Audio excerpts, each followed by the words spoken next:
بسم اللہ الرحمن الرحیم۔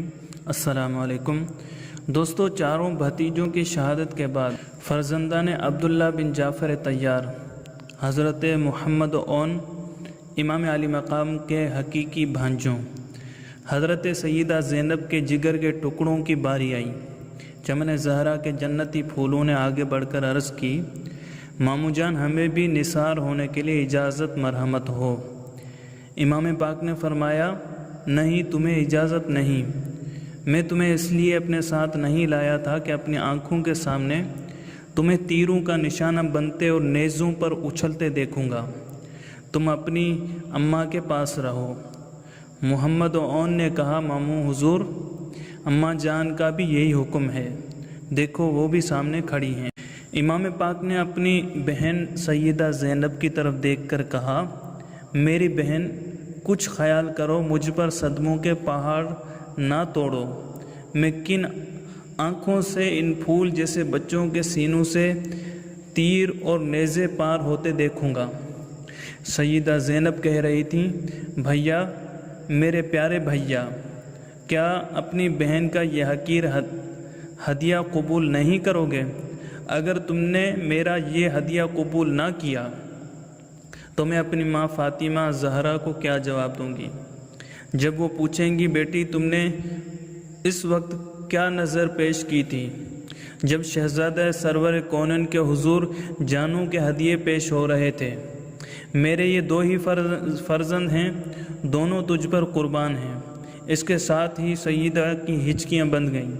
امام پاک نے اشک بار آنکھوں سے اپنی بہن کو دیکھا، دل پارا پارا ہو گیا اور دونوں بھانجوں کو سینے سے لگایا اور رخصت کر دیا۔ ماں دیکھ رہی تھی کہ میری آنکھوں کے تارے ہمیشہ ہمیشہ کے لیے یزیدی بادلوں میں روپوش ہونے جا رہے ہیں۔ ان کے جاتے ہی دشمن ان پر بھیڑیوں کی طرح ٹوٹ پڑیں گے اور ان کو چیر پھاڑ کے رکھ دیں گے۔ مگر اس صبر والی ماں نے اپنے دل پر ہاتھ رکھا اور آسمان کی طرف منہ کر کے کہا، مولا، جو تیری رضا وہ ہماری رضا۔ چمن زہرا کے جنتی پھول حضرت جعفر طیار کے پوتے مولا علی کے نواسے میدان کارزار میں دشمنوں کے سامنے گئے اور کہا، سنو اور ہمیں پہچانو۔ پھر ان دونوں بھائیوں نے وہ شجاعت کے جوہر دکھائے کہ صفوف اعداء میں ہلچل برپا ہو گئی۔ آخر بہت سے یزیدیوں کو مارتے اور کاٹتے ہوئے خود بھی نیزوں اور تلواروں کا نشانہ بن کر بیشتے بری میں جا پہنچے۔ حضرت اون کو عبداللہ بن قبطۃ الطائی نے اور حضرت محمد کو عامر بن نہشل نے شہید کیا۔ امام پاک کے رفقا ان کی لاشیں اٹھا کر لے گئے اور خیموں کے پاس لا کر رکھ دیں۔ اتنے میں سیدہ زینب بھی آ گئیں۔ امام پاک نے فرمایا، لو بہن، تمہاری قربانی بھی منظور ہو گئی، آؤ اپنے شہید بیٹوں کی زیارت کر لو۔ ماں نے جب اپنے فرزندوں کی کٹی لاشوں کو دیکھا تو لاشوں کے اوپر گر گئیں اور بلائیں لیتے ہوئے کہا، اے کاش تمہاری جگہ تمہاری ماں تم پر قربان ہو جاتی۔ ایک ایک عزیز کا بچھڑنا امام پاک کے لیے اس قدر روح فرسا تھا کہ آپ زانو غم پر سر رکھ کر خاک کربلا پر بیٹھ جاتے اور کبھی آسمان کی طرف نگاہ کر کے اپنے وقت شہادت کی باقی ماندہ گھڑیاں گنتے، کبھی در در سیدہ مغموم و مظلوم عورتوں کی طرف نگاہ حسرت فرماتے۔ بس ایک شہزادہ علی اکبر جلو میں ہے اور ایک قوت بازو عباس علمدار سامنے ہے۔ اب امام مظلوم کی کمر ٹوٹنے کا وقت قریب آ رہا ہے، ظلم و ستم کے پہاڑ ٹوٹنے والے ہیں، اس لیے انتہائی صبر و ضبط کی طلب میں جبین نیاز جھکائے ہوئے اپنے خالق و مالک سے عرض و معروض میں محو ہیں۔ جب جبین انور سجدہ خالق سے راز و نیاز کی منزلیں طے کر کے بلند ہوئی تو حضرت عباس علمدار نے عرض کی، اب تو غلاموں میں مجھ کفش برادر کے سوا اور کوئی باقی نہیں رہا۔ بچوں کے دل، جوانوں کا جہاد، بوڑھوں کے کمزور ہاتھوں سے چلتی ہوئی تلواریں دیکھیں، اور جس سے اب تک سوائے علم بلند رکھنے کے اور کوئی کارگزاری نہیں ہوئی، وہ آپ کا یہ غلام عباس ہے۔ نور دیدہ بطول اب تو خون رگیں توڑ کر راہ خدا میں بہہ جانے کی حسرت میں سرگرم ہے۔ از راہ کرم مجھے بھی اجازت دے کر میری قسمت کا ستارہ بھی چمکا دیجیے۔ صبر و رضا کے پیکر امام پاک نے اپنے بھائی کا سر سینے سے لگایا، آنکھوں سے کچھ محبت اور کچھ درد و غم کے آنسو موتیوں کی شکل میں رخساروں پر چمکتے ہوئے بہنے لگے۔ دیر تک سینے سے لگانے کے بعد فرمایا، کیا کروں؟ مشیت الہی میں چارہ نہیں، راضی برضا ہوں، لیکن ساقی کوثر کے لال بچوں کی پیاس ان کی ماؤں کے صبر کو متزلزل کر رہی ہے۔ وہ تشنگی کے عالم میں سخت بے قرار ہیں اور ان کی بے قراری ان کی ماؤں کے لیے ناقابل برداشت ہو گئی ہے۔ یہ سنتے ہی عباس نامدار خیمے کی طرف چلے۔ داخل ہوتے ہی حضرت سکینہ اور علی اصغر کی تشنگی کا وہ عالم دیکھا کہ تڑپ کر رہ گئے۔ علی کے شیر نے غصے میں ہونٹ چباتے ہوئے کہا، افسوس فرات سامنے ہے اور یہ بچے پانی کی ایک ایک بوند کو ترسیں۔ میں ابھی فرات پر جاؤں گا اور پانی لا کر ان معصوموں کی پیاس بجھاؤں گا۔ یہ سنتے ہی سیدہ زینب کے چہرے کا رنگ اڑ گیا۔ وہ پکاری، بھیا کیا نہر کے کنارے فولاد میں ڈوبی ہوئی فوج کی دیوار کے مقابل اکیلے جاؤ گے؟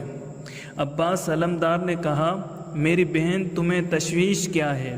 اگر وہاں غرق آہن فوج ہے تو کیا تمہارے بھائی کے ہاتھ میں تیغ خارا شگاف نہیں ہے؟ شیر حیدر کی ہمت افزا بات سے پیاسوں کو کچھ ڈھارس ہوئی اور ٹوٹے ہوئے دل سینوں میں بند گئے۔ مشکیزہ شانے پر لٹکایا اور نہر کی طرف چلے۔ دشمن حائل ہوئے تو آپ نے فرمایا، اے کوفیو، شامیو، اللہ تعالیٰ سے ڈرو، رسول اللہ صلی اللہ علیہ وسلم سے شرماؤ۔ حیف، صد حیف، تم نے فرزند رسول کو بلایا اور پھر ان سے بے وفائی کی اور دشمنوں سے مل کر ان پر پانی بند کیا، ان کے رفقا، اعزاء و اقربا کے سر کاٹے، رسول زادیوں اور چھوٹے چھوٹے بچوں کو ایک ایک بوند پانی کے لیے ترسا رہے ہو۔ دیکھو ابھی توبہ کا دروازہ تم میں سے بعض کے لیے کھلا ہے، اب بھی وقت ہے ظلم و ستم اور فرزند رسول کے قتل سے باز آ جاؤ۔ لشکر اشقیاء میں سے شمر، شبس بن ربعی، حجر بن احجار تینوں نے سامنے آ کر کہا، اگر تمام روئے زمین پانی ہو جائے تو پھر بھی ہم لوگ تمہیں پانی کا ایک قطرہ تک نہ لینے دیں گے۔ یہ سنتے ہی حیدر کے شیر کو جلال آ گیا۔ انہوں نے ایک نعرہ شیرانہ کیا اور فرمایا کہ یہ سر کٹ سکتے ہیں لیکن فاسق و فاجر کے سامنے جھک نہیں سکتے۔ یہ فرما کر تلوار آبدار کے ساتھ ان پر ٹوٹ پڑے۔ آپ کا حملہ کیا تھا؟ قہر خدا تھا جو یزیدیوں پر نازل ہو گیا تھا۔ گھوڑے بھڑکنے لگے، سواروں کے ہاتھوں سے تلواریں چھوٹنے لگی، بزدل فراری ہرنوں کی طرح بھاگے اور آپ ان کو مارتے اور کاٹتے ہوئے نہر کے قریب پہنچ گئے۔ نہر پر سینکڑوں مسلح سپاہی بطور پہرے دار مقرر تھے۔ وہ آپ کے سامنے آہنی دیوار بن گئے۔ آپ نے ان سے فرمایا، تم لوگ مسلمان ہو یا کافر؟ انہوں نے کہا، مسلمان۔ آپ نے فرمایا، کیا تمہاری مسلمانی یہی ہے کہ فرات سے چرند و پرند سیراب ہوں اور رسول اللہ کے بیٹے بیٹیاں اور شیرخوار بچے ایک ایک بوند پانی کو ترسیں؟ میں نے اپنی ان آنکھوں سے ان کو پیاس سے نڈھال اور گش میں دیکھا ہے۔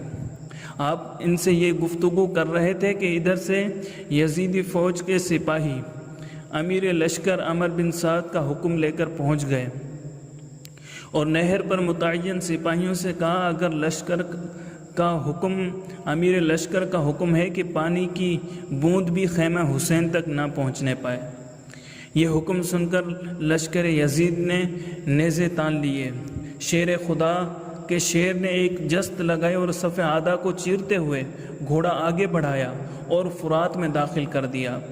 پیاسے بیشتی نے ایک چلو پانی کا لیا مگر تشنگی اہل بیت پینے سے مانے ہوئی۔ یہ کہہ کر پانی پھینک دیا کہ اے عباس، تم نہر پر اپنی پیاس بجھانے نہیں آئے ہو، جب تک معصوم علی اصغر اور سکینہ کی پیاس نہ بجھا لو تمہیں پانی پینا روا نہیں۔ حضرت عباس نے مشک بھری اور بائیں شانے پر ڈال کر باہر نکلے۔ چاروں طرف سے غل ہوا کہ اگر یہ مشک خیمہ حسین تک پہنچ گئی تو ساری محنت بیکار ہو جائے گی، اس کا راستہ روکو، اس سے مشک چھین لو، پانی بہا دو۔ ادھر سکائے اہل بیت کی پوری کوشش یہ تھی کہ کسی طرح یہ مشک پیاسوں کے خیمے تک پہنچ جائے۔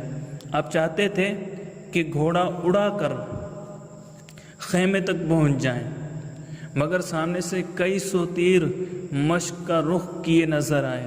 آپ مشک کی حفاظت میں ایک طرف ہٹ گئے، یہاں تک کہ فوج کی دوسری سمت سے اس قدر قریب ہو گئے کہ اب دونوں طرف سے گھر گئے۔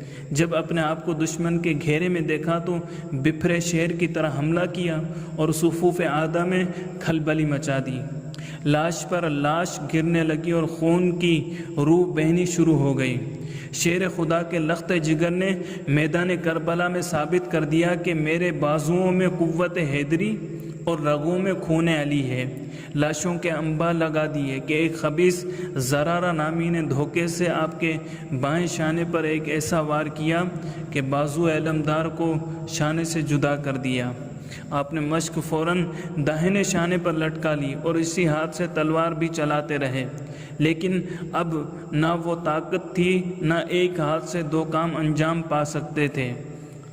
دفاعی کوشش کرتے کرتے ایک طرف سے فوج کے پہرے پر آپ نے گھوڑا اٹھا کر چلا دیا کہ شاید راستہ مل جائے، مگر اس غازی کی خدمات ختم ہونے کا وقت بڑی تیزی سے قریب آ رہا تھا، یہاں تک کہ نوفل ابن ارزق نے دائیں بازو پر بھی ایک وار کیا اور وہ ہاتھ بھی کٹ گیا۔